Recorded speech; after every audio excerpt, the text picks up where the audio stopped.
Welcome to this video on the topic of advanced trigonometry. In this video, we'll be observing the behavior of the sine and the cosine functions. To do this, we'll be looking at a model called the unit circle. Now, to construct the unit circle model, what we start off with is a triangle with an angle of interest theta set to 0 and the hypotenuse set to 1. Over here, this blue line here represents the hypotenuse. Notice how its length is set to 1 unit. Now, increasing the angle of interest theta from 0 degrees up to 90 degrees, what I want you to observe is the shape of the triangle. So at the very beginning, the base of the triangle is quite large and the height of the triangle is quite small. This red line over here represents our angle of interest theta. As we approach 90 degrees, the base of the triangle goes to nothing and the height of the triangle becomes quite large, eventually reaching a height of 1 unit in length, the same as our hypotenuse. Now on the next sweep over, what I want you to do is I want you to observe the shape that the end of the hypotenuse here sweeps outwards as it transitions from this position over here up to this position here. Examining the trace, what we can see is that as the angle of interest theta sweeps from 0 degrees up to 90 degrees, the shape swept out by the end of the hypotenuse is equivalent to a quarter of a circle. Now, if we continue this trend from over 90 degrees up to 360 degrees here, what we're going to find is that the shape that we sweep outwards is a circle. Now this phenomena here, or this model we see over here, we call this the unit circle. So it's a circle with a radius of 1 unit in length.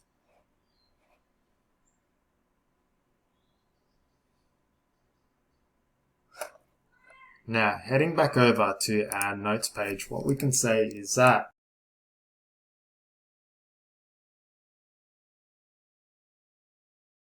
a triangle with a hypotenuse of 1 unit in length sweeps a circle of radius 1 unit in length. This is called the unit circle. Now, what we're going to do is we're going to take a few leaps of faith and we're going to annotate some schematics on this unit circle over here. So the first thing I'm going to draw is the triangle of interest. The hypotenuse is represented by the blue.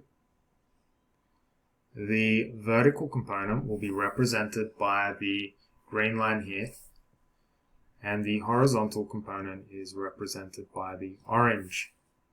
Now, annotating the important features of this triangle, the angle of interest here is our theta, and we have our right angle over here.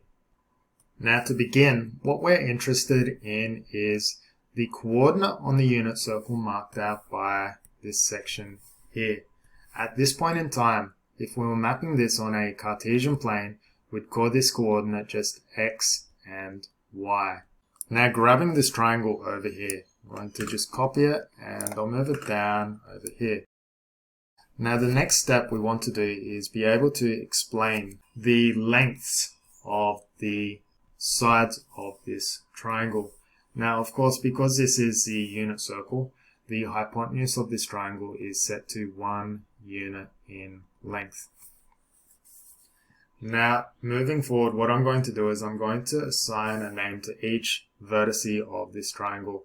So over here, I'm going to call this O because the triangle itself sits at the origin of our unit circle here. So this part's O. The next one I'm going to do is A, which is at the edge of the hypotenuse. And then we'll call this guy over here B. What we can see is that side length OB represents the horizontal component of this triangle. And similarly, AB represents the vertical component.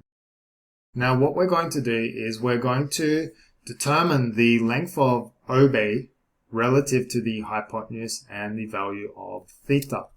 So writing this out for OB, we can go OB is going to be the adjacent side relative to theta. So we can say the cosine of theta is equal to the adjacent over the hypotenuse, and that will turn out to be cosine of theta is equal to the adjacent is written as OB, and that's divided by the hypotenuse, which is equal to 1. And because of that, what we find is that side length OB is equal to the cosine of theta. So this is our first equation here. Now for our next equation, AB, we're going to say that AB is the opposite side relative to the angle of interest theta. So we're going to use sine theta and say that it is equal to the opposite over the hypotenuse. Once again, the hypotenuse of this triangle is set to 1. So it's effectively going to be side length AB is equal to sine of theta. And thus, this becomes our second equation that we're interested in. So if we annotate these back on our diagram, we find that the green side here, AB, is equal to sine theta, and the adjacent side, OB, is equal to cosine of theta. Now, the importance of this mathematics over here is such that notice how the orange line over here represents the horizontal component of this triangle, and the green component over here represents the vertical component. What that means is that if we go back up to over here, when we wanted to talk about x and y, rather than writing in terms of x and y, what you find is that x is our horizontal component. So rather than writing x, we can say this coordinate up here is equal to the cosine of theta. And similarly, the vertical component is equal to the sine of theta. Now that we can explain the location on the unit circle using the cosine and the sine functions, what we're going to do is we're going to add a few more annotations to our unit circle to help us understand the behavior or the outputs of cosine and cosine with angles ranging between 0 degrees all the way up to 360 degrees. Now, marking these angles on our unit circle, over here on our x-axis, we start off at 0 degrees. Now, moving upwards to our y-axis here, we find that we are at an angle of 90 degrees. Moving across, we go from 90 upwards to 180 degrees. This is our negative x. And then finally, we go down to our negative y-axis and we get to 270 degrees.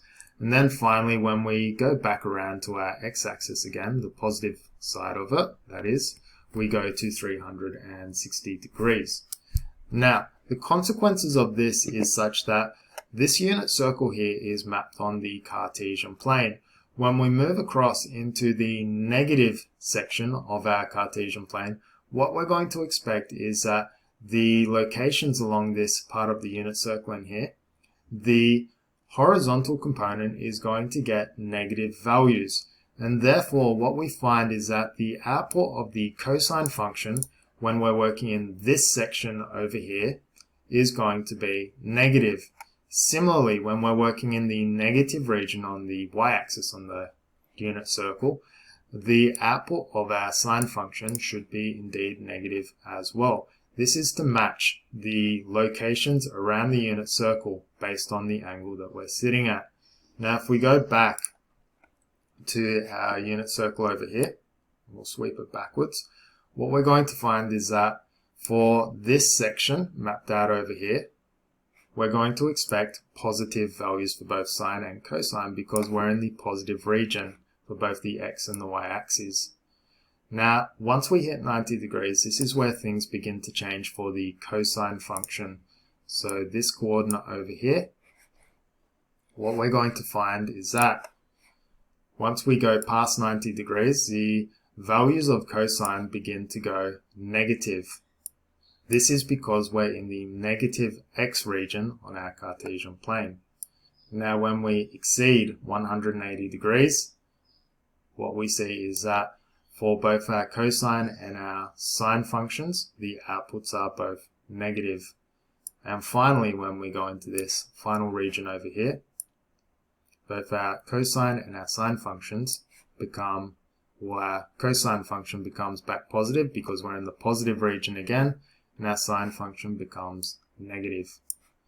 So, finishing off the annotations for this particular diagram,